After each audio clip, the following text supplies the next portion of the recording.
It's the Opperman Report. Join digital forensic investigator and PI Ed Opperman for an in-depth discussion of conspiracy theories, strategy of New World Order resistance, high-profile court cases in the news, and interviews with expert guests and authors on these topics and more. It's the Opperman Report.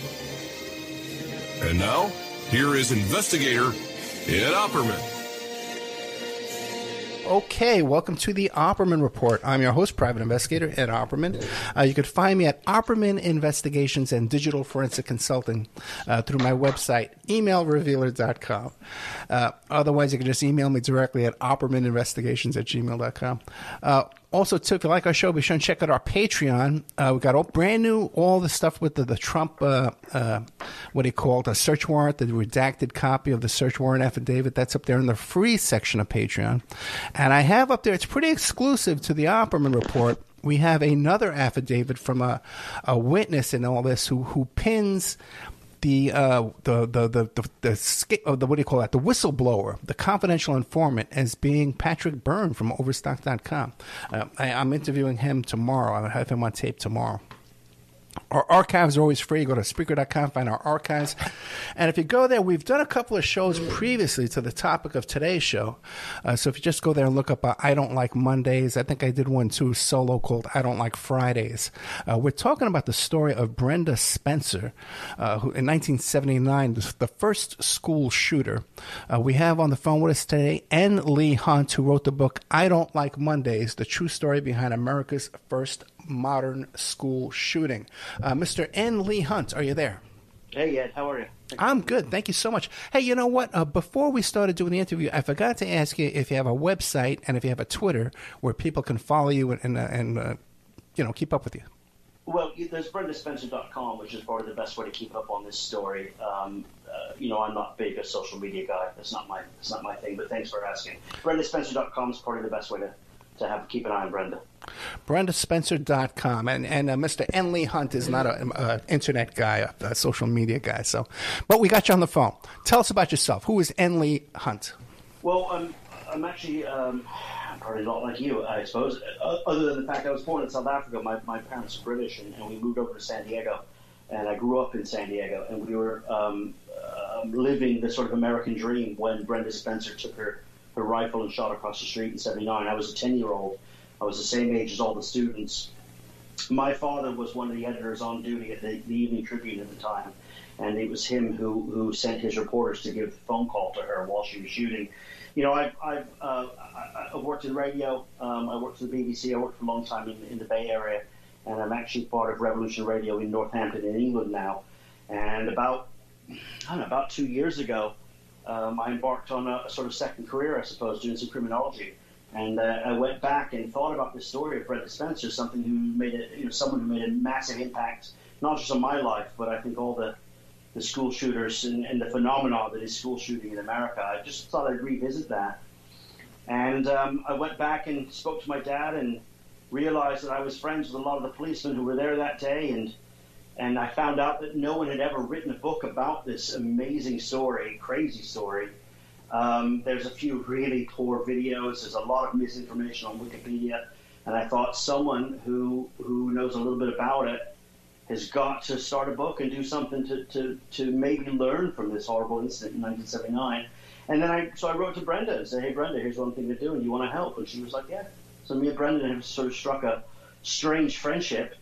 Never met Brenda, nothing more than emails. But the book's now coming out on Tuesday. It's the 30th of August. It's the actual true story from start to the modern day of what's happened to Brenda from the moment that she was born to now. And no one's ever told it. And I think I touched on some stuff that's pretty new, because the media at the time was just grabbing anything it could. They'd never dealt with anything like this before. First responders were never trained. These guys just rocked up and did their job. You know, in 1979, San Diego, there was no paramedics, there was no 911, there was none of the luxuries that we have today.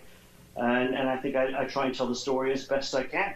I'm still on the radio, 5 days a week in my hometown in England. I'm considered an American there, and I guess I'm welcome to whenever I come to back to America where I am now. They think that I sound Irish or Australian. They can't really figure it out, but I let it go. I was actually born in South Africa. My dad traveled the globe, and he's got a mixed accent as well.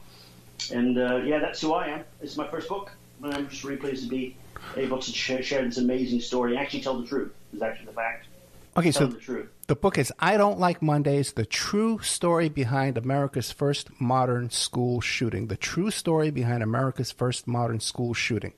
Okay, so if you just put in I Don't Like Mondays, a lot of stuff comes up. So you really want to put in the N. Leigh Hunt, Leigh Hunt, and the true story behind America's first modern school shooting. Okay, man, why don't we start this? Why don't you tell us what the official story, what everybody thinks they know, so that will remind us of what this story is, and then we'll get into the real stuff you found out. Well, there's a lot to unpack with that, Ed. Okay, everybody, let's just do it real quick. Everybody knows the story that I think they do. You know, Bob Geldof wrote this song about this crazy girl who picked up a gun and started shooting all the kids in her school, because that's what the song will lead you to believe. But in actual fact, Brenda Spencer was just a tomboy from I guess the best way to describe it is kind of like a Spielberg-esque type of neighborhood. It was all sort of, the house was about 20 years old. It's a typical American sort of tract home situation, East County, San Diego. She got a gun for Christmas. It was 1978. She got the gun. Within a month, she loaded it up, broke two glass panes out of her front door, and shot across the street to the elementary school that was there. She shot 8 kids. Shot a police officer in the neck named Officer Robb, an absolute hero. She shot the custodian and the principal, killing them, and she went to jail. But in that story, she's shooting her gun across the road. The police officer heroics, they arrive at the scene. One of them drives a garbage truck to block the front of the school, impairing her, blocking her vision, her line of sight, saving multiple lives. Then the phone rings. And it's my father was one of the editors on duty at the San Diego Tribune, and he had gotten one of his guys who used to work the political beat named Steve Wiegand to start calling around. And he picked up back in the old days, and I guess probably you and I are old enough to remember it, they had the normal phone book where people actually went through the phone book. They also had this thing called the crisscross directory, That's right, where you could actually search by address and find the phone number. So they saw where the school was, they heard the news on the police scanner. They then called the house, and she answers the phone. And Steve goes, hey, I've heard there's a shooting in the neighborhood. She goes, yeah, it's me. And he didn't believe her, obviously. He hears a young girl's voice. He thinks, nah, that's crazy. It's not her. And she goes, yeah, it is me. He goes, well, why are you doing it? And she says the famous line, well, I just don't like Mondays, and this livens up the day. And then she says, got to go and do some more shooting. So it was actually during the shooting that they spoke. She then fires a few more times out the window.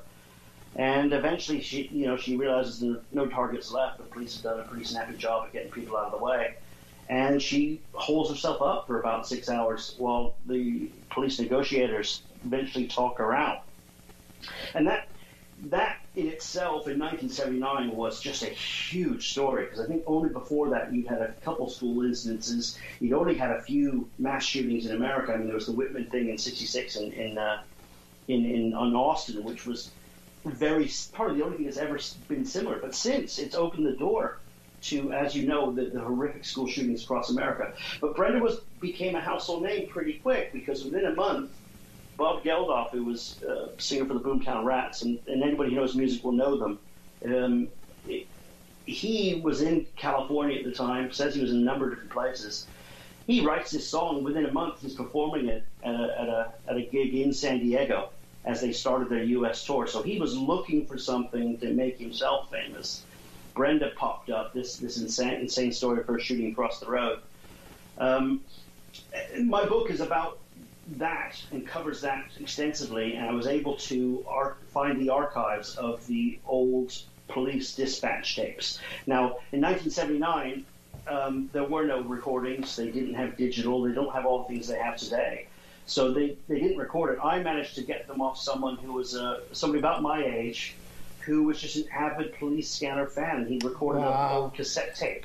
So I have 60 minutes of the actual moments that they block the school entrance, and I've managed to use those transcripts to really, I get a bit deep, and it gets a bit really, really involved as to those moments, as to how she finally stopped shooting and why she put her weapons down.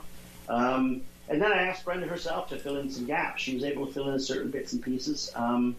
She is far more apologetic than you led to believe by the media. And then managed to just follow the trail of events. I spoke to all the police officers. I spoke to everybody. And I tried to get as much information as I could. Sadly, a few of the heroes have passed away in the time that I've written the book, which is a real shame. The San Diego PD really behaved above and beyond that day without any first responder training, without anything. They just went in blindly and did what they had to do without fear, because I think they probably didn't recognize the danger as you would by today's school shooters. She was using a .22 rifle, so it wasn't a massive weapon. And I think maybe they behaved a little differently, knowing it was a smaller weapon than a larger weapon for today. Going on to Brenda's life, I followed the book, follows a whole trail as to what she did in prison, what her father did at the same time, which we can touch on in a second. His behavior after she went to jail is really curious and raises a lot of red flags to her upbringing. Her brother, her sister, her mum, her best friends. She also then has a half-sister who's born. And I just followed Brenda's life all the way through, her drug treatment while in prison and how she's behaving now, and how she's become best friends with the Manson sisters while in the California Institution for Women. It's just a story of a poor young girl who made some horrible, horrible decisions that affected far too many people. Now, Nefessan, you mentioned drug treatment. Was she on drugs at the time of the shooting? Well, I'm glad you brought that up, because her toxicology reports came up as negative. It's famously, she wasn't on drugs. She claims that she was on PCP, which just so happens to be the only drug that they couldn't test for in 1979. But while in prison, because she claimed she was a drug addict, she went through lots of drug treatment programs and continues to today. I've asked her about this. I'm guessing that her drug habit began from prison, if she had one at all. I don't know. It's one of the curious things about the prison system. It's not, what they make you do to gain parole. Sometimes, it stretches reality a little bit. Things that you need to do to make yourself reformed may not be things that actually reform you, if that makes sense. I think you're expected in many cases in prison to be born again Christian or to find some religious base helps you gain freedom. Brenda's chosen not to do that, and I think to her detriment. Okay, there's so many different directions to go to here, but that was a lot. I apologize. No. This is great. This is great. On the table. Great stuff. Why don't we look at Bob Geldof? Okay. What do you make of him? Now, this was his first big hit, right? Well, his only hit. Right. He had a lot of fame in Britain. I mean, he's Irish, and he came over to London, had a couple of big hits, and he was desperate to break America. This is a tough one, because Bob Geldof, as we know, he raised millions and millions and millions for the African, people who were starving in Africa, and he was knighted by the Queen, although he uses the moniker Sir Bob incorrectly, because you need to be British to use the term Sir. He's not British, and he uses it incorrectly. So right off the bat, the English side of me, British side of me said, hold on a second, Bob is incorrectly calling himself Sir Bob. He did an interview in early 2000 saying that Brenda Spencer wrote to him and said, thank you for making me famous. And he says that's a tough thing for him to live with. That struck me as well. So I immediately went right to Brenda and said, hey, Brenda, look, the Bob Geldof thing. And she goes, yeah, I've heard of him. I've heard the song. And I said, did you ever write to him? And she said, no, never did. Well, how do you write to Bob Geldof? How does anybody write to Bob Geldof? So Bob Geldof says that she wrote to him, and it may be that he thinks Brenda wrote to him, but she didn't. And that sets I thought, let's do a little digging into Bob Geldof. Of course, his wife and him were divorcing at that time when he was in America. She ends up marrying Michael Hutchins from In Excess. Both of them die mysteriously, drugs or suicide. The daughters die of drugs. There's a very strange connection to Bob Geldof's family themselves, and watching that trail is as bizarre as Brenda's upbringing, if not worse. Bob then has now gone on in his book. He tells a different version of events to the newspapers. He says he was in Atlanta. In his most recent film documentary that they've done, I don't even know the name of it, he says that he was in Los Angeles and he couldn't believe his luck that there was a school shooting just down the road in San Diego, because he was looking for something to break the American market. Bob Geldof obviously wants to be famous. He famously said he wanted to buy Rolling Stone magazine because they didn't like his music. And if you remember as well, Bob Geldof stood up in front of people at Live Aid and said, "Give us your effing money." You know what I mean? He's a bold guy who's never minced his words, and he went right for it. You know, during the punk era of the late 70s, Cash from Chaos is what all the punk bands are using. Cause trouble, make money. I think Bob took this poor story of where, you know, 8 students in an elementary school were shot, and he used it specifically to make himself some money and to give himself some fame. And that alone, you know, there's a couple chapters just going on about Bob Geldof and how involved he is. And I actually believe that Brenda's probably still in prison today because of the fame that she received from Bob Geldof. That's interesting. That's probably very true. It was very unusual to have a music video back in 1979 too, you know? Yeah, and that, if you know, check it out on YouTube. Have another look at it. I mean, the lyric themselves, it's quite, you know, it's macabre. I mean, he was doing The Wall with Pink Floyd. He was doing a lot of stuff at that time. He was getting himself anywhere he could to make himself famous. And it's a snappy little piano riff that he didn't write, and he was sued a couple of years ago for the rights to that as well. He settled out of court for millions, and I there's another thing that hit me about Bob Geldof. I don't want to go off on Bob, but you know, he seems to have an awful lot of money for a guy who only had one hit. I'll let you do the math on that. He you know, no one's bought his books. You know, no one's really bought his music. He isn't very famous for anything but raising money to help starving people around the globe. How he has so much money is curious. I don't dive into that in my book, but it is an interesting side note, maybe for another show. Gotcha. Very, very interesting. The whole Bob Geldof. And then we know Peaches Geldof was involved in Crowleyism and the occult and all kind of bizarre tattoos and behavior. But, you know, again, but her upbringing as well with Bob and Tiger Lily and all the others, and, you know, the whole thing is odd. The whole Geldof circle, anything that sort of circumferences around his circumference is odd, including Brenda, because I put her in his orbit. So. Right. Okay, now the life of Brenda. We hear these stories. By the way, any occult activity with Brenda? No. Brenda's pretty straightforward, actually. She's still a 16-year-old girl in prison.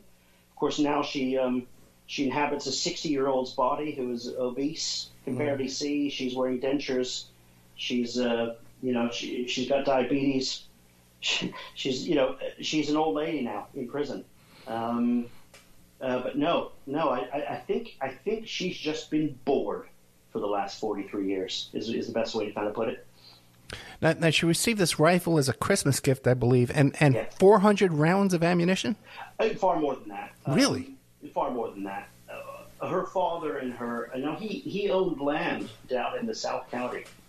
And there's a lot of stuff, I mean, reading the Wikipedia page will send you off the pace a little bit, because media jumped all over this early doors. They were writing whatever they could get. A lot of the information they took was secondhand or thirdhand, or from her mother, which was, you know, her father's ex-wife, who was very quick to point the finger at him, and deservedly so. He deserves a lot of should take a lot of responsibility in this.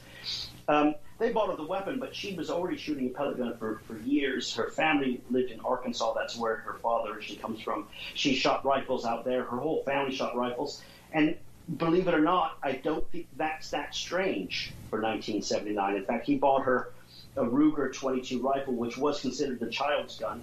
It was considered a starter gun. If he was going to buy her a weapon, he bought her the most responsible. No, that sounds odd. But if you're going to buy your kid, a 16-year-old daughter, a weapon, he bought her the most responsible weapon that was on the market at the time. Yeah, very true. And at that time, all types of weapons were available in California. You get automatic weapons. You can buy dynamite. You can buy dynamite in Nevada, in Arizona, and Nevada back in those days. It was a whole other world.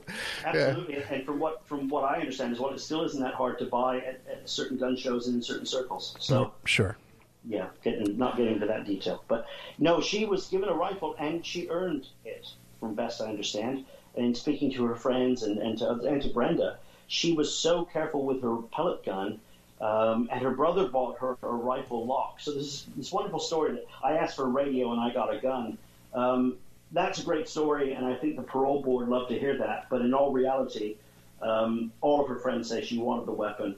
Her father bought her the weapon, and her brother bought her a gun lock and case. So clearly the family were, for lack of a better word, were conspiring to buy her a gift together, something she'd enjoy. So I don't think out of the blue, hey, you want a radio, here's a gun. There's no evidence to say that's the truth. Now, you mentioned she had a brother, but from what I understand, she lived alone with her father. Well, she didn't. Her brother Scott came and went, and she was 4 years younger than her older siblings. So they had already sort of finished high school and gone off on their way. She actually lived with her sister up until the September before, and her brother was coming and going. He was arrested for cultivating marijuana in 1979. Probably not a big deal then, not a deal now. But he was released on that charge, and I think he was coming and going. He was doing a lot of traveling around with his friends, and he would spend a month there and leave and come back again. So technically, at the time that she did the shooting, her brother was living with them, but he was away for a few weeks on holiday with some friends. Okay. So this idea that she lived alone with the father, just not true. Well, then what about you hear these stories that there was it was like a one-room apartment with a mattress on the floor. It was a house that he owned. He still owns to today. There was a mattress on the floor. They all lived in its one mattress.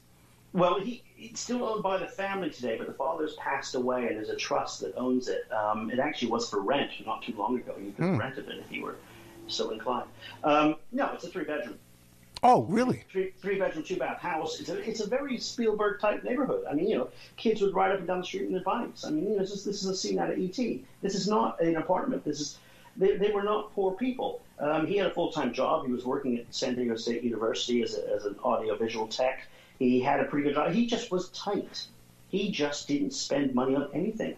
He also owned land in the south of the county. They called it the mountains, and they went down there and went shooting and practiced other things that you do out in the mountains, I guess. He made a lot of friends down there. He was a popular enough guy, odd but popular. They were known around the neighborhood as being kind of the creepy house, the weirdos. Everybody in the neighborhood kind of knew that they were a bit odd. But this was the 70s. Having a tomboy girl who didn't brush her hair or wasn't the most hygienic running around the streets wasn't the craziest thing. I mean, there were a lot of hippies back then, if I use that expression. Brenda was just one of the many in that neighborhood. But again, what she did separated her from everyone else from the area. Well, but now this 3-bedroom house, it was fully furnished, like all 3 bedrooms were furnished? Yeah. Okay. Yeah. Let me qualify that. Furnished like your my house? Probably not. Was it tidy? No. Was it ever clean? Not after the sister left in September. Nobody cleaned the house. The cops describe it as being tattered couches, a homemade television. The countertops were covered in sort of condiment, plastic bottles. Clearly not being cared for. The father's bedroom was a mess of stuff. He had crates and he had stuff in there. There's another, discussion that the house is full of alcohol and that she was drinking a lot, but that's just not true. The police photos are in the back of my book. You can make the judgment for yourself. There's not one photo of any alcohol bottle in any of the police photos. I'm not even sure where that info came from. Everybody I knew or I spoke with that knew the family said none of them were drinkers. Okay, now that's huge for my audience. My audience loves that kind of stuff. Now, the book is called I Don't Like Mondays, The True Story Behind America's First Modern School Shooting. The author is the letter N. Leigh Hunt. And you're telling me that you have photos in the back. And you're telling me also, too, that you have transcripts of these calls to the police station. Is that in the book, too? Yeah, it's all in the book. They love that stuff. Yeah, we love that stuff here. What about police reports and stuff like that? You have like the reports and stuff? They're all in the book. Oh. I've also got there's another side note to this. I mean, I know, if you want to get deep into this, Ed, it sounds like you're enjoying it, and I'm happy to talk about this. Well, when she shot from the house, and this is unlike any other school shooting or any other shooting that I'm aware of, because she shot from the house, her home insurance then had liability for what you do at your house. So, like anything, if I slip and fall at your house, I'm going to sue you. That's just the way it works. So she shot from her front door, through the front door, from the entranceway of her home. So all the people who were shot across the road, the 8 students and their parents, one of which was a lawyer, Monica Selvig's father was a lawyer, he went right at them. So he started suing the Spencers, and they brought in insurance adjusters and all these usual guys in suits who would come and make decisions. And they were forced to get a lawyer. And one of the lawyers they got was a guy called Dan Broderick. You may remember the last name because About 10 years later, his wife Betty shoots him in the head. Wow. So the lawyer who was representing one of the families that was suing Brenda Spencer was the great Dan Broderick, who was shot by Betty, who's now in prison with Brenda. They're not friendly, by the way. They're not friends. I asked that question. Betty Broderick is pretty much a loner in prison. So it's not as if they became friends. But it's quite interesting. San Diego becomes a very small town. And, of course, we know what happened at McDonald's a few years later. Right. All these cops that were there at Brenda's event, or I should call it the Cleveland school shooting, really, were all down in San Ysidro, 5-6 years later. And, of course, 3 months before Brenda's shooting, they were all cleaning up a huge PSA plane crash that happened that September. So these police officers in San Diego, going back to the late 70s, this is America's finest city. It boomed from hundreds of thousands of people to millions of people in a very short space of time. San Diego was the fastest growing city in the country, and this police force really went from being probably your neighborhood Barney Five to being first responder. Probably unbelievable the things they were having to deal with in a short space of time. So I give them a lot of credit, and I having read about other school shootings after the 1979, I don't know if I give so much credit to some of the police. There are some strange behaviors. But in 1979, all of my research and everyone I spoke with, including all of the witnesses that were there that day, neighbors, friends, even Brenda herself, all of them have absolutely nothing but positive things to say about how the police behaved and how they reacted. And I call them heroes in my book, and I think that's a fair prognosis in this case. And now, what about yourself, Mr. Nick Leigh Hunt? You're 10 years old at the time, and your dad is involved with the phone call to the girl. You got to go to school that week. You have to go back to school, right? You know what I mean? How did this affect you? Well, this was a Monday, so it's interesting to say, because I got home and I was watching the news saying, you're 10, and we were British as well, so we'd just come from England not too long before, living the American dream. And to have this idea of, you can get shot at school, guns weren't even within our, we weren't brought up with them. It's not even within our consciousness. It's really hard to comprehend. And even for a 10-year-old, but I think some of, and I don't know if this is true, but I know Americans are sometimes brought up with guns, so they have that understanding. But being British, we just didn't understand it. And my dad came home that night, and he said, "You won't believe the day I've had." And he sat me down, and we just had a long chat. And my dad's one of my heroes. And we talked about it, and it made an indelible impression on me. It was, and I think any San Diegan who's listening to this now, or anybody in Southern California who was my age, maybe a little bit younger, a little bit older, this was a huge story to Southern California in the 1970s. I mean, this was, I don't know if there's the Manson story and this, I think. There was no bigger story to any people in San Diego of my age. This stuck with me my entire life, and my love of true crime and conspiracy theories and all of this stuff began with Brenda Spencer that day, and my father as well. We talked about it forever, and it wasn't until I just suddenly realized, Brenda's up for parole. I attended her parole hearing just last Thursday. It was actually. She's done a stipulation for another 3 years. She might have another parole hearing in 18 months. Is best case scenario. She wasn't prepared. She hadn't finished something that the parole board wanted to see. But anyway, I digress. Nobody has ever captured this story. And as I moved back to England in 2000, and there were just continual school shootings, year upon year upon year, and I know that it goes back to Brenda. I know, and she herself says, "I cannot believe what's happening in America," and I feel like I started it, and I was the first, and I feel a bit guilty for every time there's a school shooting. And I just thought, this has got to be captured. If we can learn something, not just from the shooting in San Diego in '79, but also from Brenda herself. Because she did it because she could. She doesn't know why she did it. She doesn't have a memory of shooting. I think she does have a memory. She just isn't sharing it for whatever reason. Just the reasons that this happened in 1979 and since, I think there's a lot to learn from Brenda Spencer. And the book I felt I needed to write. It just, because I had all this information, it had to come out. And I've covered it in great, great detail. So apologies for the serious detail. But for those who want to know that detail, it's in there for you.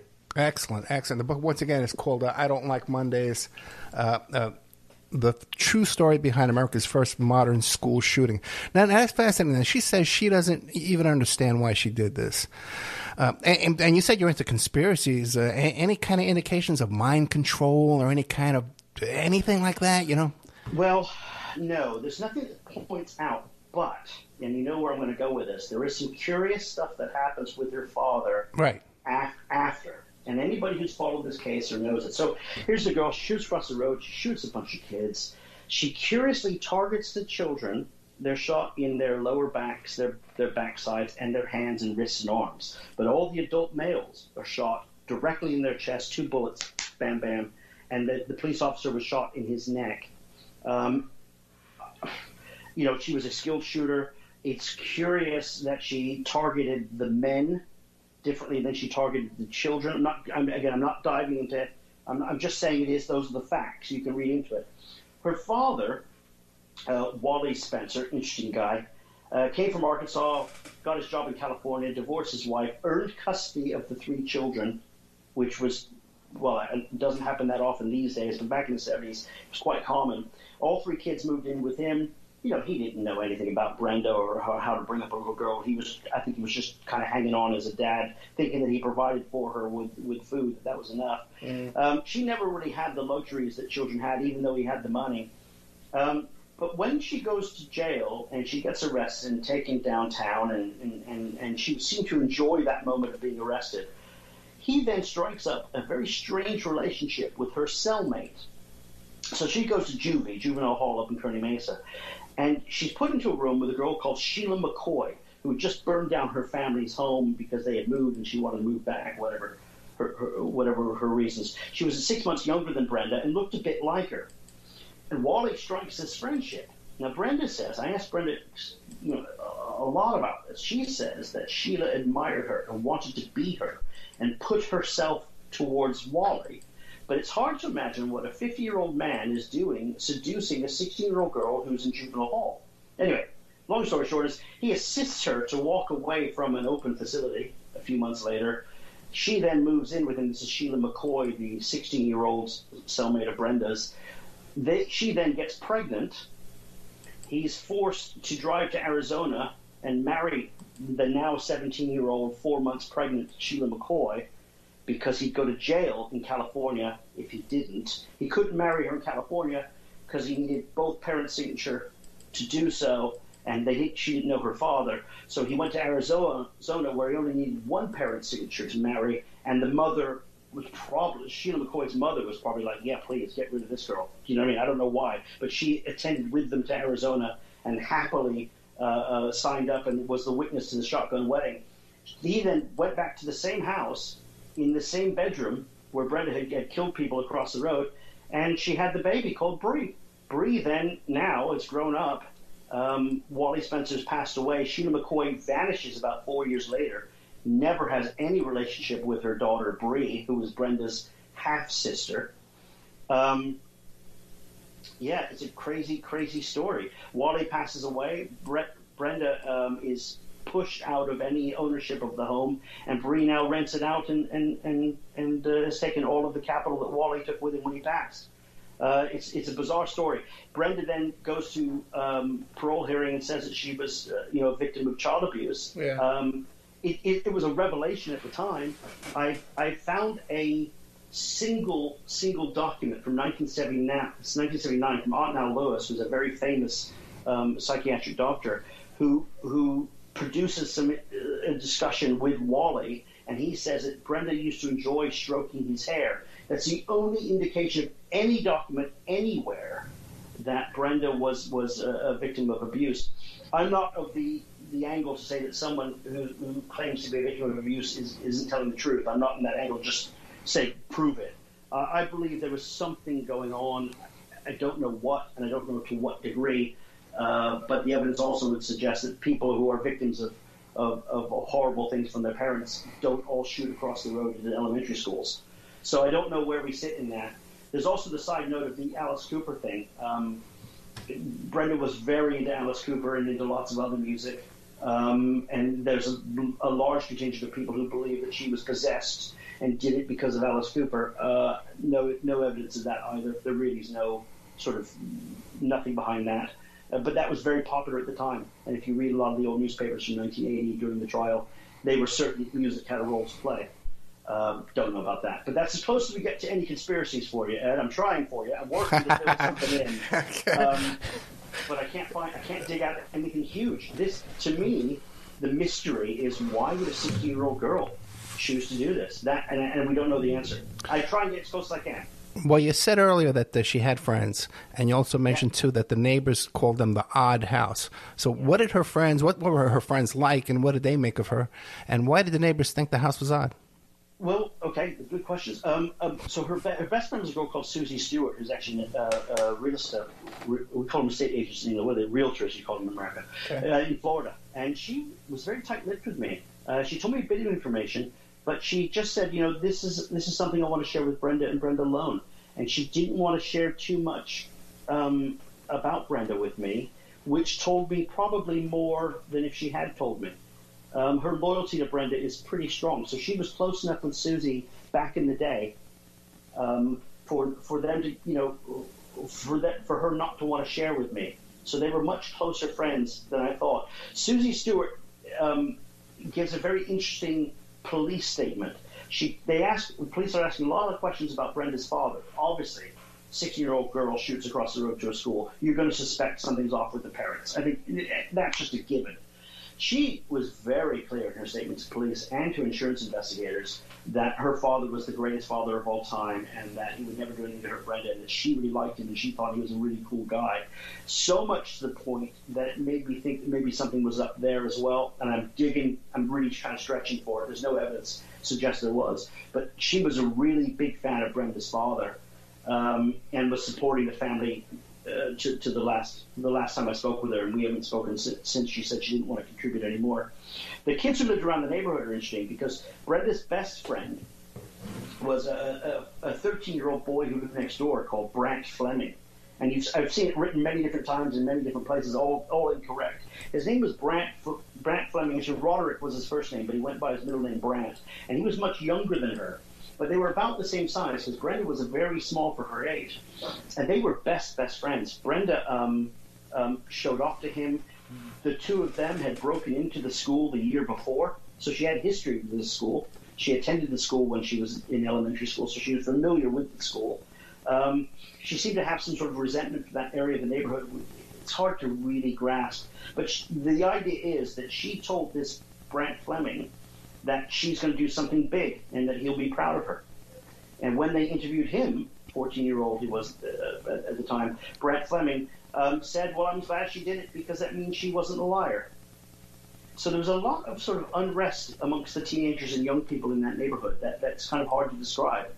But it didn't seem a surprise to anybody who was close to Brenda that it happened. The other kids who lived on the other side, who shared a back fence or lived on the other side, all said it was the weird house because Wally's car was full of junk. He had old stuff. He was always fixing things instead of buying new.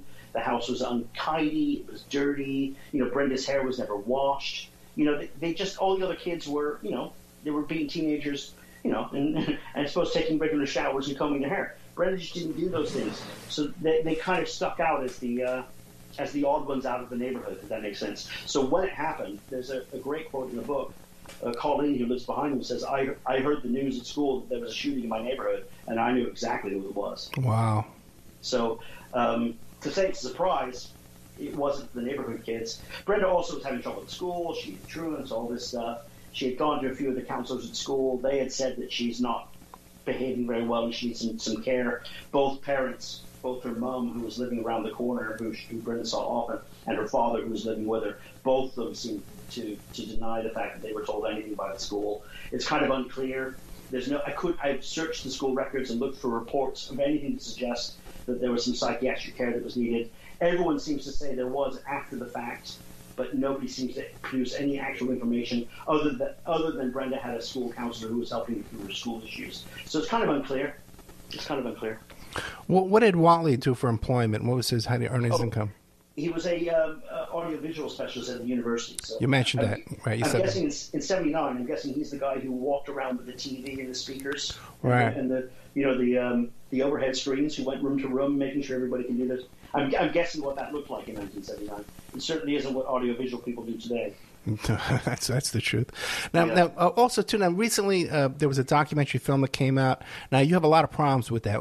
If people saw that, and I saw it, what stands out as the most incorrect? Well, it's the sensationalism of it. You know, I suppose it's not any one thing, but they do spend a lot of time speaking to the ex-wife, which is Brenda's mother. You know, she contradicts herself many times. They spend a lot of time discussing what she felt about her ex-husband, and I just find that's a really bad place to start. If you ask my ex-wife what she thought of me, you're not going to get the truth. You might get her truth. I just found a lot of things that the mother said just didn't ring true with me, and there was a lot of evidence to contradict what she said. Now, she's an interesting character because she was an accountant for the golf tournament that was happening at the time. Fuzzy Zeller had just won. I think it was called the Dinah Shore Torrey Pines Open or whatever. I think it ended up being the San Diego Open. She was the accountant for it. And so when they called her at work to say, hey, your daughter is killing people across the road at the school, the first thing that came out of her mouth was, sorry, I'm busy. I'm counting money. I'm at work. I'll come down later on. And they were like, no, I don't think you understand. And I think that's just a symbol for how she was a bit absent. And we put all the blame on the father, and for good reason. But the mother as well plays a role in it. And I think during this documentary, she's very deflective, as if, yeah, I could have made a change to Brenda's life. And maybe she could have, but she didn't. And she was quite absent. And I think the hysterical nature of it as well. They interview some of the police force, but they choose to not do the long interviews with the actual cops who were on the scene. They interview Officer Robb, who was shot in his neck, who ended up having to leave the police force because of the injury. There's maybe a 10-second clip from him. Ted Kazanak, who was the hero who drove the garbage truck in front of the victims to save their lives. There's maybe 2 bits from him, maybe 5 seconds long. They just spoke to the people who made it more hysterical, and I think it's a damaging documentary. Now, you say that you spent a lot of time communicating with Brenda Spencer. Did you meet her in person? I haven't yet because of this lockdown thing. I don't know if you heard about the pandemic. It's pretty big. Sorry, joking.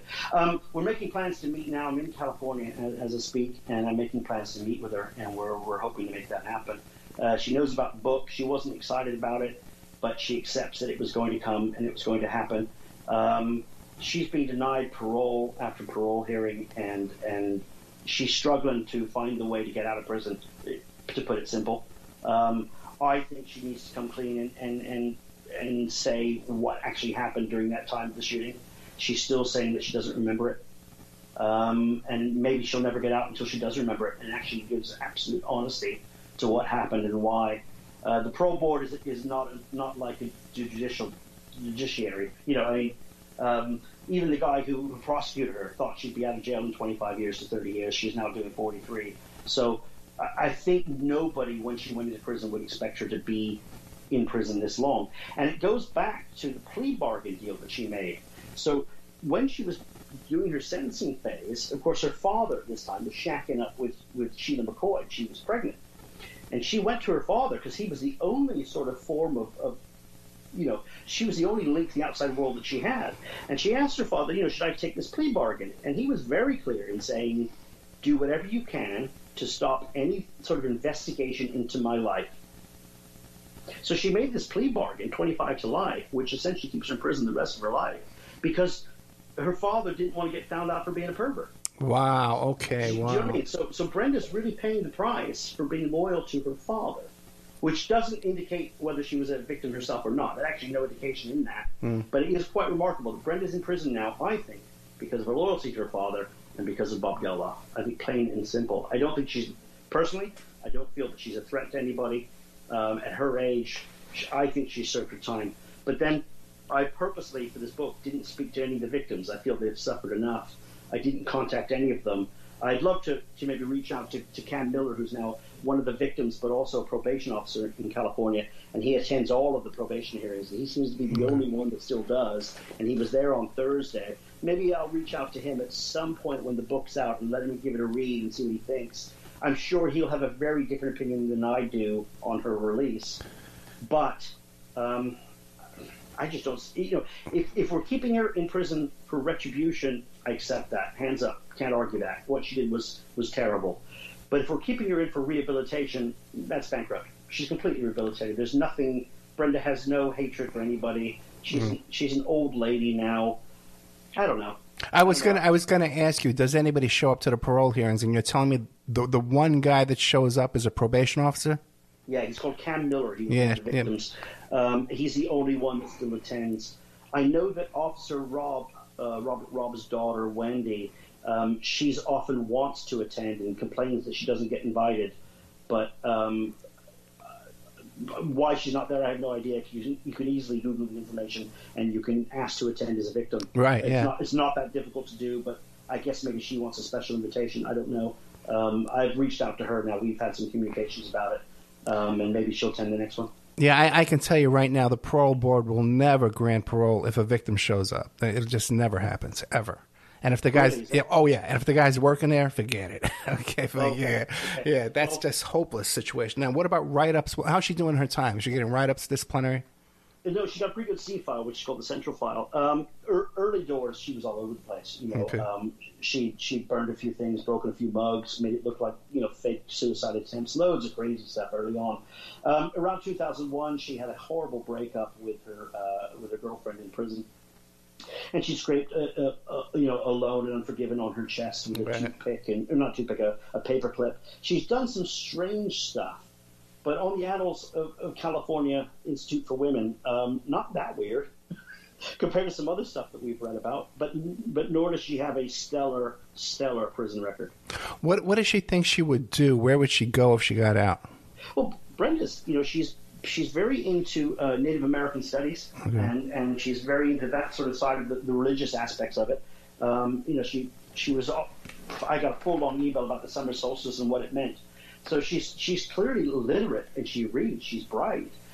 I think she wants to disappear into the desert and never be seen again. And I don't blame her for that. I know that she has some friends who have recently been released who are living just kind of up near the Reno area. I don't think she'd be able to get out of California if she were on parole. And there's a lot of really good programs around the Pomona area, a place called Crossroads, where a lot of women who come out of prison go and stay. There's some good programs out there in sort of the East County desert. I venture to guess that she'd probably get herself a really decent trailer out there in that compound that has a lot of the prisoners that live there, and she'd probably just live out her days there in complete anonymity. That's what I think she'd do. I know she wanted to see the Petrified Forest, and she said she wanted to go to the zoo. Those are the only two things that she's actually told me she wants to do. Now, being the first school shooter, has she ever been interviewed by FBI profilers? Have they gone in there and examined her? Not really. And I think that's odd. They focus on a lot of the serial killers, and curiously, at the time that they were doing all the profiling, they were all kind of middle-aged white men, or 25 to 40-year-old white men was who they were really focusing on. I think Brenda really slipped under the radar on this. I don't think they did enough discussions with her or really dug deep into her. She said she was never interviewed by anybody from the FBI ever. And I certainly, in all my research, I searched high and wide. I did as many Freedom of Information requests as I could, San Diego PD, all the way up to the FBI office in Seattle. I couldn't find not one document of any of the FBI people who'd spoken with her. Yeah, doesn't mean they didn't. Yeah. It means I couldn't find it. And she doesn't remember it. Very strange. Does she have memory problems? Let's put it this way. There's about a 6-hour time frame of her entire life that she doesn't remember very well. Wow. That's it. And it's that moment of the time she picked up the rifle. There's something also that's interesting, and there's so much actually I found fascinating when I got into the story. She broke 2 holes in the window to shoot across the road. One was for her brand new rifle, which was the Ruger 22. The other hole was for her pellet gun, which she had since she was 14. So she did shoot both weapons across the road. She wasn't going to kill anybody with that pellet gun, that's for sure. But she did discharge both weapons, which leads me to believe, what is her state of mind? She intended to kill, but then there's undeniable evidence that she launched 2 bullets in the chests of 2 grown men from some distance. She was clearly a good shot. It clearly shot with intent. But why bring the pellet gun? And there's famous photos of her actually bringing 2 rifles out. But curiously, none of the newspapers mention it. It's not mentioned anywhere. Yeah, first. She had 2. Yeah. First I've heard of it. Now, what about, she mentioned PCP. Any of her friends at the time, or even her father, brothers and sisters, any knowledge of PCP use at that time? Nope, zero. How would she know about PCP then? Well, hey, she's 16-year-old in California, 1970s. Everybody was talking. Yeah, about you're PCP, right. You're right. You're right. The Manson family. Yeah. Everybody was talking about PCP. Was the, you know. I mean, I knew about PCP at 10 years old because it was all over the news. I mean, let's go back to the 70s. I mean, you know, I don't know how old you are, but you know, 70s were a strange time. That was a weird time. We had airplanes being hijacked every month. You know, it was a strange time. Not a couple of years before that, Harvey Milk was assassinated in San Francisco, and they tried to use the Twinkie defense, where he was eating too many Twinkies, and that drove him crazy. Brenda was contemplating coming up with some crazy defense like that. Everyone was doing it in the 70s. It was a weird time. No, I remember. I was in 1979. I was a senior in high school, and we heard the song. And my friend who had attempted suicide at that time, at that age, and then later on died of suicide, drove his car into an oncoming truck on a bridge, said to me, "You hear that song?" Says, "You know what that is? She shot up a school." And then when they asked her why, she said, "I don't like Mondays." And that's how I first heard of this story. It was around 1980, yeah. Yeah, the song has a lot to do with this. Would Brenda Spencer be a household name without the song? Probably not. Would Bob Geldof be a household name without the song? Definitely not. Yeah, very strange. So anything, we got like 1 minute. Anything you'd like to tell the audience I haven't asked you? I've talked way too much, Ed. You know, read the book, enjoy it. If you've got any questions, get in touch. I'll be happy to answer them. This is something that needs to be explored a little deeper, and it does affect every other school shooting in America. It is a phenomenon.